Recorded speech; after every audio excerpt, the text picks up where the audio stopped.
Once again, how about the history of the Bar Association? What, people think, I found that to be interesting. Maybe other folks won't, but just the whole history of the Bar Association.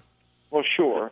And I would like to go back and comment. I'm not going to do it right now, but don't forget on the Sunshine Act stuff, because there's some important points to be made. But on the bar associations, I mean, there were no bar associations in America at the founding of the country. They weren't in the Constitution. They weren't referenced in the Declaration of Independence. They weren't referenced even going back historically to things like the Magna Carta. So the question, yet here we are, that bar associations have extraordinary influence and control over this third co-equal branch of government. I mean, they are a fourth branch in many ways, supervising the third branch. And where did that come from? Bar associations did not exist at the foundation of this country. I believe that the first, formation of a bar association in the United States was somewhere around 1870, 1871. Now, they do have origins going back to the English system. There were these, the Queen used to appoint what were called Knights of St. John. Not St. John of the Cross, I forget what the full name is. And, they created Inns of Court and something called the Middle Temple, which is how they, regulated and controlled. They controlled everything in the practice of law, from the creation of law schools to the curriculum of legal education to the conduct of attorneys as they practice law. So, there's a real, and the reason that I get to these things is because, I've sat in enough courtrooms and been with enough clients myself in court over the years, and just have seen such bizarre goings on and such a disregard of the rights of the individual and due process that it causes you to really want to look at what the heck is going on behind the scenes here. So, my investigation of all this and my analysis of all of it is continuing, but there is some kind of corrupting influence that goes on behind the scenes in the courts.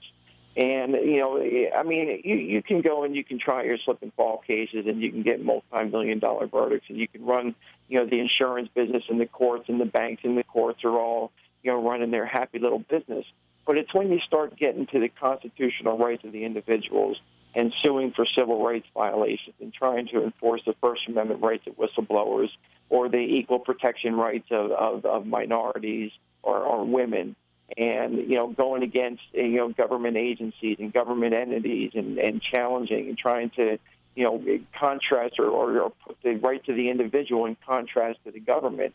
There's some real breakdowns in the process, and that's one of the core reasons why I'm running, is because I want reform in this system. I have some specific reforms, and I'm going to transition that now to what I wanted to comment on the sunshine stuff. I mean, you're absolutely right. The saying that I like to use is that sunshine is the best disinfectant.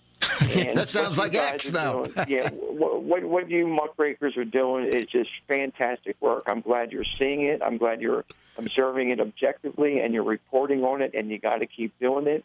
And then the court, the cameras in the courtrooms are a no-brainer.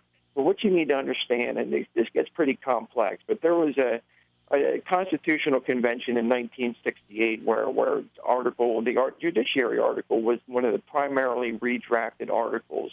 And they created this Article 5, Section 10C of the Pennsylvania Constitution, which essentially took the courts out of the checks and balances, particularly of the legislative branch.